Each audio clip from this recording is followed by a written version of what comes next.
mag-cooperate. As dito sa hearing na ito, mag-cooperate ka rin kung sino ang dapat mananagot Hindi ko dyan. po talaga masagot yan, Senator. I'm so sorry po. Wala talaga kong alam. Well, Mr. hindi kita Chair. pipilitin, pero hindi ako naniniwala sa'yo. Thank you po. Mr. Hindi Chair. kita pinipilit, pero hindi ako naniniwala sa'yo. Kung ako ang tatay ng bata na matay dahil nga pinipigilan, magsisinungaling pa ako. Ms. Chingalea, sino ang in charge dun sa function hall na nagsisilbing kung saan nanganak ang asawa ni Sir Randolph? Ma'am, it was not part of my function po as Secretary Kanino General. pong function ito? Hindi ko po alam, ma'am. Pag may Sino po functions. nag-appoint ng mga kumadrona na nagpapanganak sa mga babae doon? Hindi ko po rin alam yun, ma'am. I don't know, ma'am. I don't know. Mr. Chair, medyo imposible na mayroong ganong ka-importante at basic na institusyon, paanakan, na walang nakakaalam. So siguro, pag nanganak sila, in times of emergency, sila po yung kinatatawag. Sila po yun, ganun na lang, ganun na lang. Kapag pababa, binabawalan ninyo. Kung may papasok, binabawalan ninyo. Pero ngayon, yung responsibilidad sa pag-maintain ng hospital na ginagawa ninyo, wala kayong matuturong responsibilidad kung sino ang dapat mananagot dyan. Anong klaseng sekretary ka? Ito sa hearing na ito, mag-cooperate ka rin kung sino ang dapat mananagot Hindi dyan. ko po talaga masagot yan, Senator. I'm so sorry po. Wala talaga kong alam. Well, Mr. hindi kita Chair. pipilitin, pero hindi ako naniniwala sa'yo. Thank you po. Mr. Hindi Chair. kita pinipilit, pero hindi ako naniniwala sa'yo. Hindi ka pa nakulong sa baba, di ba? Hindi ka pa na-cited in contempt. No, hindi ka pa cited in contempt. Pero pag patuloy ka dito magsinungaling, 100% guaranteed, ikukulong kita doon sa baba, isa-cite in contempt kita, kung patuloy ka magsisinungaling dyan. Very clear. Nang nandoon ako, sabi mo pa nga sa akin, nung binisita ko kayo doon, sabi mo pa nga sa akin, na meron kami mga narcissist dito, sir. Di ba? Sabi mo, may narcissist. Alam mo. O pero ngayon, hindi mo alam kung sinong nagmamanage doon sa paanakan na yun. Yung question mo kasi is sino ang nagmamanage? Wala po talagang nagmamanage. In times of emergency, sila Ibig mong sabihin, lumabas lang yung paanakan na yan na walang in charge, walang gumawa. Sir, may mga home deliveries nga kami doon. Kung may paanakan kami, bakit may home delivery? May mga cases po kami ng home delivery. Na yung opisina nyo, kayo mismong opisina, nasa taas lang ng function hall. Kayo ang taga-pirma ng papel na pumapayag sa mga asawa tulad ni Sir Randolph na makasama yung mga asawa nila habang nanganganak. So alam po ninyo. For your information po, Senator, si Sir Randolph po 2020 nanganak, yung asawa niya. Ako po naging Secretary General 2021 na po. Kung ano man, eto na naman po tayo Mr. Chair, pa iba-ibang petsa ng mga posisyon. Basta kinonfirm nyo na ang opisina nyo ay nasa taas Yes po. ng function hall. Hindi po yan- At, teka ma'am, at bago or noong kayo na po ang SecGen ng SBSI, kayo ang pumipirma ng permit sa mga bana tulad ni Sir Randolph na galing sa barracks para pwede silang kasama ng asawa nila habang nanganganak. Hindi po ako nagpipirma, ma'am.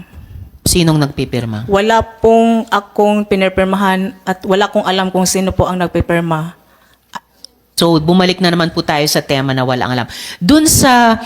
Dahil nasa taas lang kayo ng function hall, so ano ang alam nyo sa mga operasyon sa function hall? Ano ang alam nyo dun sa panganganak ng mga babaeng buntis na manganganak na dun sa function hall? Ma'am, yung function hall kasi, after nag-settle kami, before pa kasi yun, hotel accommodation, tapos nag-settle kami sa kapihan. Ito po yung meeting place po namin sa organization.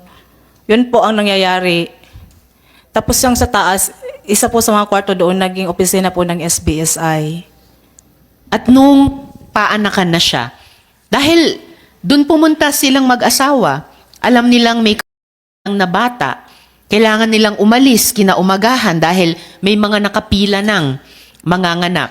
So mula dun sa opisina nyo na nasa taas lang ng function hall, ano ang alam nyo sa mga nangyayari dun sa mga constituents nyo na nanganganak doon? Na may attended ng 3 kumadrona nung araw na iyon, nung hating gabing iyon, Dalawa ay BHW. BHW, barangay volunteers po yun. Yes po. O, ano pong alam nyo sa mga kaganapan sa ilalim lang ng opisina nyo, nanganganak yung mga babaeng constituents ng inyong organisasyon? Ma'am, wala na po talaga akong nakikitang nanganganak doon. May mga home deliveries kami. Yun po. Mr. Chair, marami pong barangay dito sa atin. May paanakan, of course, may home deliveries din, at maigi kung naa-attenda ng ating mga kumadron ng Pilipino. Pero ayaw talaga sabihin ni Ma'am Chingalea, yung siguradong may nakikita sa dahil nasa ilalim lang ng floor ng opisina niya. Nakikita natin dito, Senator Risa, everyone is evading responsibilities.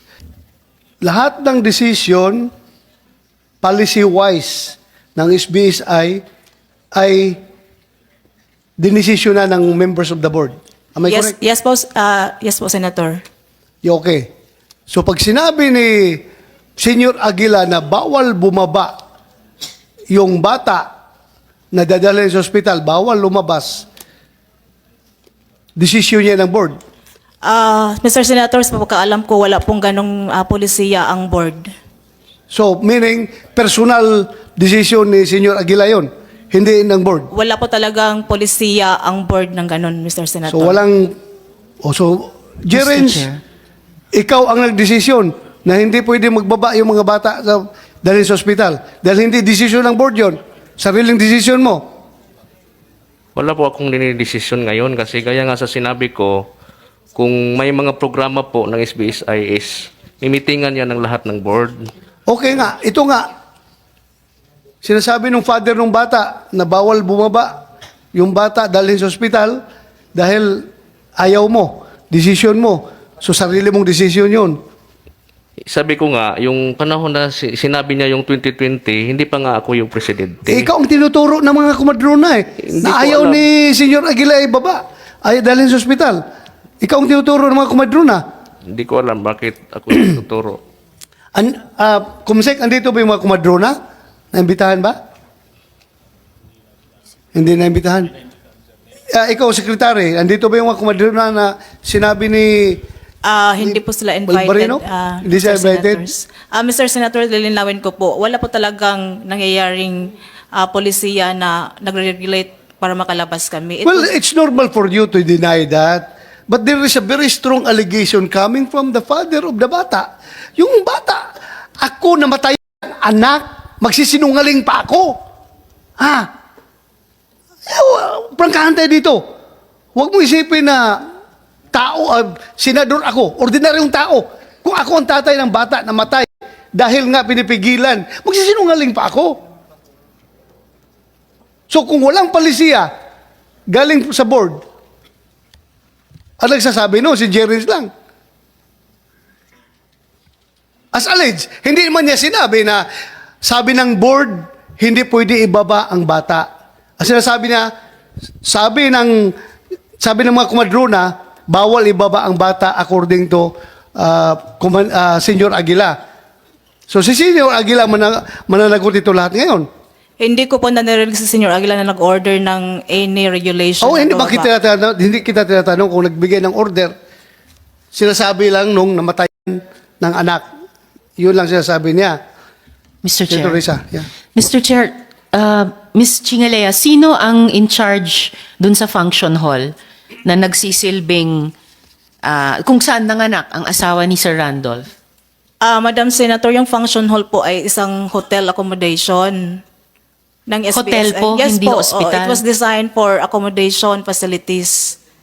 So paano nangyari na dun nanganganak ang mga buntis na babae ng kapihan? Paano nangyari na dun sa function hall na hotel, dun may namatay na bata na balitaan ni na Sir Randolph? Paano nangyari na dun sa hotel, dun pumunta yung asawa ni Sir Randolph para manganak? At paano nangyari na dun sa hotel, kailangan nilang umuwi na dahil may mga nakapila pang manganganak doon? Hindi ko po talaga alam ang mga ganong allegations, Madam Senator. Ma'am, di ba kayo yung SecGen? Sino pong nakakaalam sa nangyayari sa mga nanganganak na babae ng kapihan na dun sa function hall nanganganak? Ma'am, it was not part of my function po as Secretary Kanino General. pong function ito? Hindi ko po alam, ma'am. Sa board po, sino po ang in charge sa function hall? Wala pong ganong designation. Pag may Sino po nag-appoint ng mga kumadrona na nagpapanganak sa mga babae doon? Hindi ko po rin alam yun, ma'am. Sino pong nakakaalam kung sino nag-appoint ng kumadrona? I don't know, ma'am. I don't know. Mr. Chair, medyo imposible na mayroong ganong ka-importante at basic na institusyon, paanakan, na walang nakakaalam kung sino nag-appoint ng mga kumadrona na siyang nagsabi sa amang ito na pinagbabawal ni Senyor Aguila bumaba yung mga baby na nanganganib. Kaya nga, Chingalia Yamson, you are the secretary.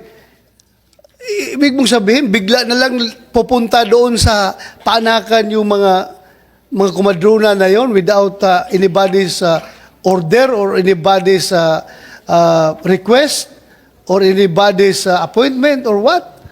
Ang nangyayari po kasi, Senator, isa po kaming buong, we have a bigger community, yung Kapihan. May mga nabuntis, tapos ang layo ng hospital po sa Kapihan. So may mga instances, may mga, sinasabi na po may mga kumadrona kasi mga BHW sila sa lungsod pa. So siguro, pag nanganak sila, in times of emergency, sila po yung kinatatawag. Sila po yun, ganun na lang, ganun na lang.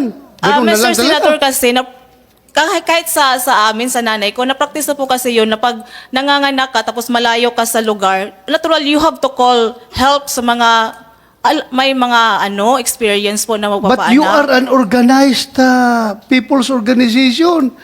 Di ba? Organized kayo masyado eh. Ibig sabihin na lang, free for all na lang, kung sino-sino na lang. Pero pag pababa, binabawalan ninyo. Kung may papasok, binabawalan ninyo. Pero ngayon, yung responsibilidad sa pag-maintain ng hospital na ginagawa ninyo, wala kayong matuturong responsibilidad kung sino ang dapat mananagot dyan. Senator, Ganun ba? wala naman po talagang hospital doon. O hindi ka hospital, yung panganakan. I don't mean hospital. I mean, yung paanakan, kung saan pinapaanak ng mga bata. Wala talaga. Wala pong nangyayaring ganun, Senator. Ano walang nangyayari? Walang nanganganak doon? No, may nanganganak po. Pero ang sinasabi ko po, in times of emergencies, kasi ang layo ng lugar. Hindi nga, ang tanong nga ni Senator Risa, kung sinong namamahala, sinong in charge doon. Hindi ko po talaga alam, Senator. Ay nako, anong klaseng sekretary ka? Meron ka nga listahan sa akin ng mga Yes po, binibigay po ko, I was asked by the NBI to furnish us a copy of that. Pero yung nabigay ko po sa inyo ay, di ba mga 30 deaths lang po yun.